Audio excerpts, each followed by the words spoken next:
All right, welcome to another lightweight unboxing. I got three books right here.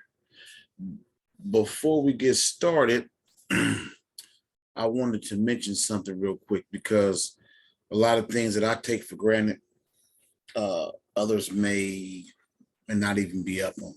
So I wanted to say is that in order to get the most benefit out of your books as a serious reader, um, don't look at the books as magic. You are the magic, right? So these books should unlock something inside you. And the best way that I've developed over the years, and hopefully give you a shortcut so you don't have to go through all of that time trying to discover that magical key, because what got me onto this path, I realized that I would read a book and I would get something out of it that wasn't in the book. And so now, as a shorthand, I call it downloads. I say, oh, I got a download reading that book. The actual process for me is I see images while I'm reading. I see images, and these images are usually evoked through the course of reading because I read with my imagination. Now, I don't know if everybody does this or not, and I don't think so, because like I said, I've recommended books to people and I've heard it a lot, that whatever I said or whatever I thought I got out of that book, they couldn't find it in that book. And that comes from reading with your imagination, almost like a kid does. When kids read books, they see images.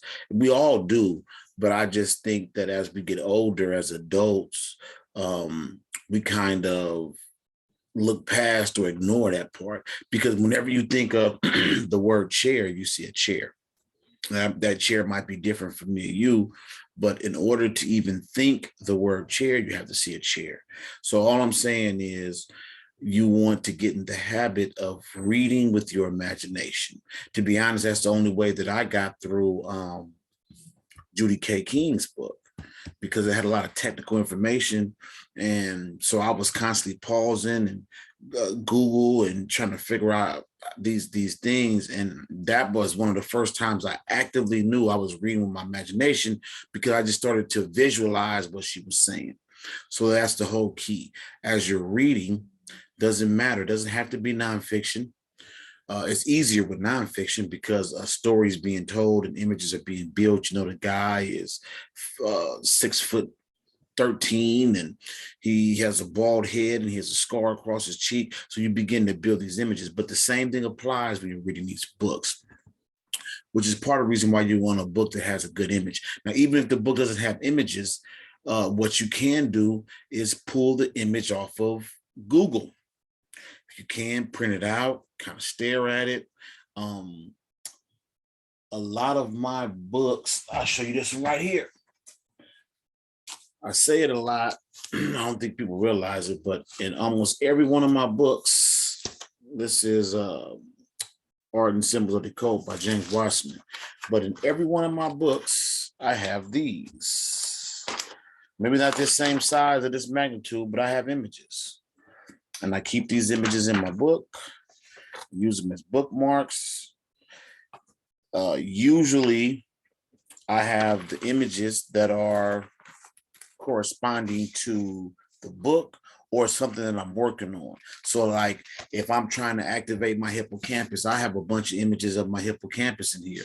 I might even have images of Princess Leia and her mom, Padme, because for me, they both represent the hippocampus. So you just want to get in the habit of reading with your imagination, using visualization. So when you read, you see these images in your mind. And that, in my opinion, is what unlocks the information within you, because I've been reading books and I've been shot into the past, shot into the future, shot into alternate realities and things like that. So having said that, let's get to the good part. Now, all these books, I believe I got from thriftbooks.com. Well, two I know for a fact came from Thrift Books. This one I believe came from abe.com. So let's get down to the get down. I'll be honest, I'm not sure what these books are. I've ordered a lot of books over the last few weeks. Let's see what it do. Heat brew. Oh, I do remember this one now. Okay. Throw this over here. Okay, with a nice little bookmark. Thank you very much. This is Freemasonry and its ancient mystic rites. Now, anybody that saw my last lightweight unboxing, I discovered that most Masonic books don't have tables of contents. Well, this one does. Let me see, can you get it in there? Table of contents. So we'll read through it right quick. And I got this one. Got this book to just to aid in adding some more information to my follow-up to my initial book, which is the Occult Meaning of Masonry, its symbols, and the chakra system.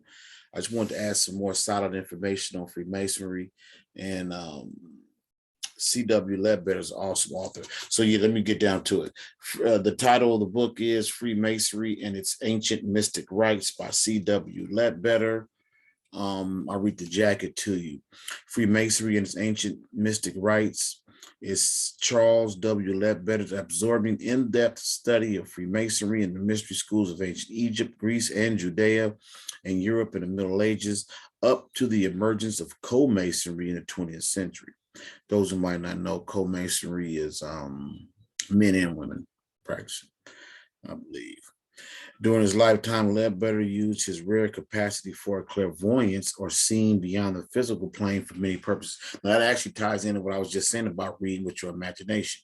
Once you activate that part of you, you'll actually begin to see things. Like I said, I've been catapulted into the past, into the future, alternate timelines. That is a form of clairvoyance. And it says he observed and recorded subatomic structure of a number of elements before science had the capacity to determine such things. He described the forms and colors created as a result of our thoughts and shapes and colors of the human subtle body. Drawing on these abilities as well as on historical records, Leadbeater relates in this book fascinating, previously unknown facts about the mystery schools, their practices and beliefs. His observations and reflections point out many similarities among these schools in spite of distance and time, a common mystery bond. It says continue on the back flap. Let me see what he says. A common bond running through otherwise disparate cultures, as Leadbeater shows. These ancient rites have emerged in this century as Freemasonry, which is kind of like, that's very close to the conclusion that I came to in my book, that Freemasonry is just a current incarnation of something very, very ancient. And C.W. Leadbeater was born 1847, died 1934. So I guess he lived a pretty good life. 53, 83, about 87 years. So let's go through the table of contents. I might even read a couple little sections out of it. Got a little picture of him here. I'll show it to you. And that's him, I guess his Masonic regalia. And here in table of contents, we have the preface, author's preface, schools of Masonic thought, the origins of Masonry. This is chapter 1, the origins of Masonry, the authentic school, the anthropological school, the mystical school, the occult school, knowledge of the occultist, the occult records, sacramental power, the form and life, orthodoxy, and heresy. Second chapter is on the Egyptian mysteries, the message of the world teacher, the gods of Egypt, Isis, Osiris, animal deities, the practices of embalming, other deities, the brothers of Horus, consecration, the purpose of mysteries, the degree of mysteries, the mysteries of Isis. Mysteries of Isis was his original name.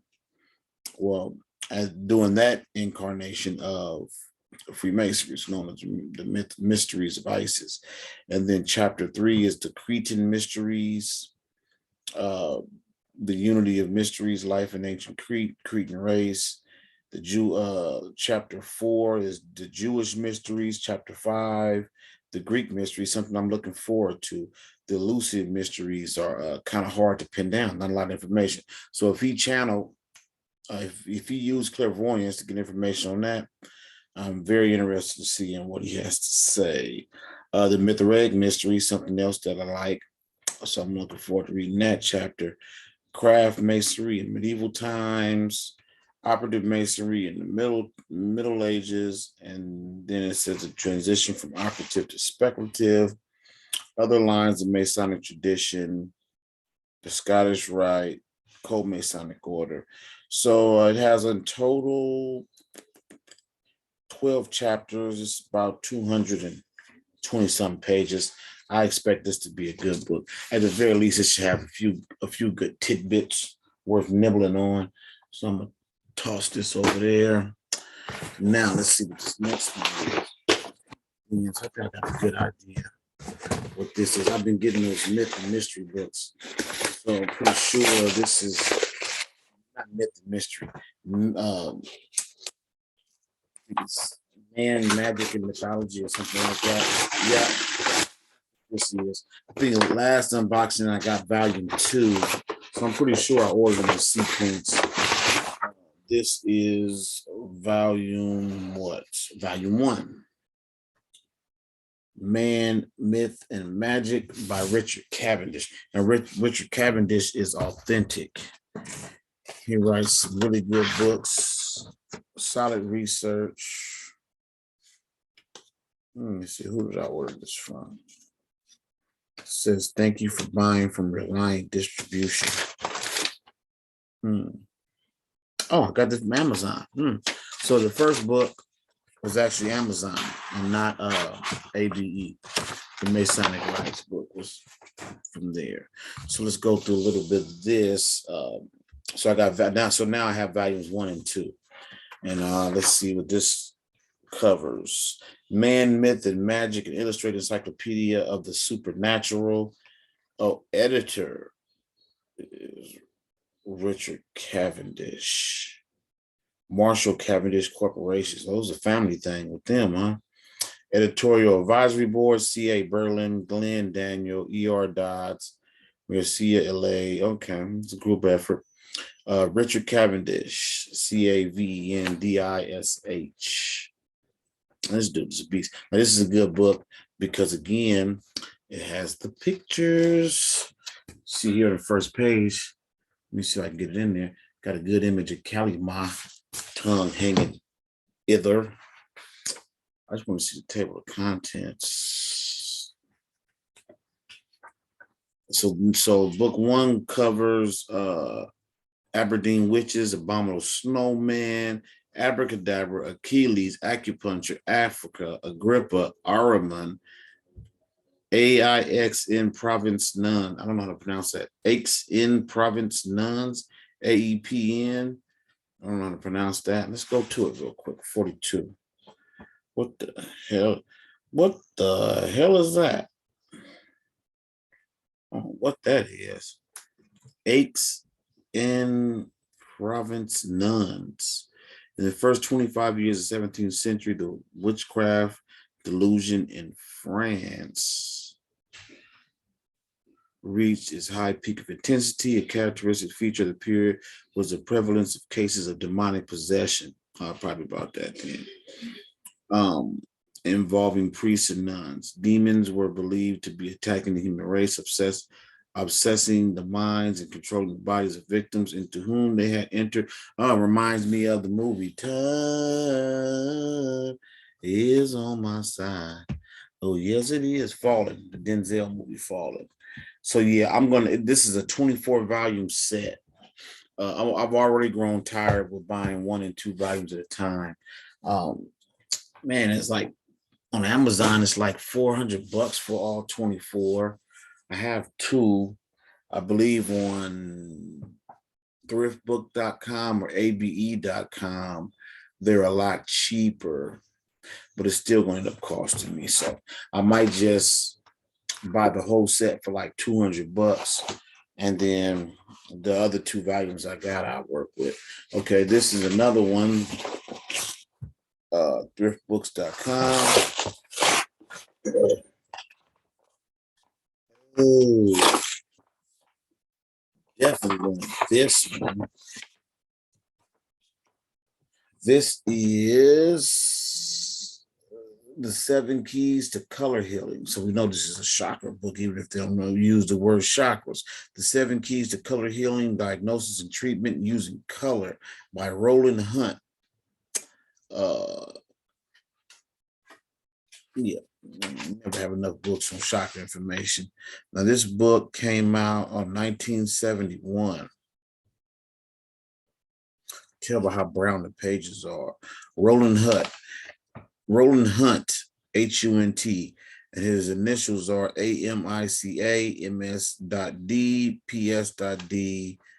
I don't know what an AMICA is. I could Google it, but I'm not really concerned. The 7 Keys to Color Healing. In the beginning of this epoch was given to the world the rainbow symbol of great promise. I do set my bow in the cloud, and this shall be a token. It shall be a token of a covenant between me and the earth. Genesis. Again, at the end of the rainbow, man has ever sought the legendary pot of gold to bring him happiness. Now, out of the cloud of dark ages, science and philosophy agree with the promise of the ancient wisdom and legends alike that the rainbow promise and treasure lie not in the earth, but in the skies of consciousness. So I'm pretty sure this is going to be a good book. Got a couple charts in here already. I doubt a book this small has any pictures, but it definitely have images. See a nice little chart. Couple charts. Oh yeah, we see the chakras already up in here. So like I said, even if they don't call it a chakra book, can you get that in? Let me see. Can I get that in there? I can barely see it because I'm just showing the vortices, the spinning wheels of energy, different places. Pretty sure a book this old would probably call it the navel chakra. Okay, let's see. Let's read the table of contents. Foreword by Avenberg Witten, preface by the author, introduction, table of color, solarized substances, chart showing A, the chakras, B, healing through color, chapter 2, methods of diagnosis, metaphysical method, page 23, the diagnostic cabinet, page 24, physical methods, methods of treatment, color solarized treatment, solar chrome saline rubs, color solarizing fragrance fans. Yeah, because there's only so many. You can only work on your chakras or induce healing usually through one of the 5 senses. If not the 5, then a 6th. 6 being ESP or some sort of beyond physical, metaphysical work, spiritual. But that's about the best that you can hope for. It has the universalizing the breath, spiritual color healing, red ray healing, color breathing affirmation, its metals, chemicals, foods, etc. Hopefully this is a good book. Seems like it is. In 1971, you might get some information that normally is no longer in circulation. So that's that. What I'll do is in the description, as I post this video, I'll list these books. Like I said, I got these 2 from abe.com. And I thought it was thrift books, but I remember now the invoices I got in my email. So I got this book and the Man, Myths, and Magic from abe.com because they were a lot cheaper. And then the Freemasonry and Ancient Mystic Rites I actually got from Amazon used. So as always, thank you very much for spending this time with me. You could have been doing anything. If you haven't already, like, subscribe, and share the channel. If you're super interested, I don't think I got any. If you're really interested, man, buy a copy of my book, The Occult Meaning of Masonry, Its Symbols, and the Chakra System. Other than that, I'm about to get ready because I'm going to dive into these tarot correspondences. So if you've been rolling with me on that, I'll be dropping that later. I'm going to dive into that right now. So again, thanks for coming out, and be magical.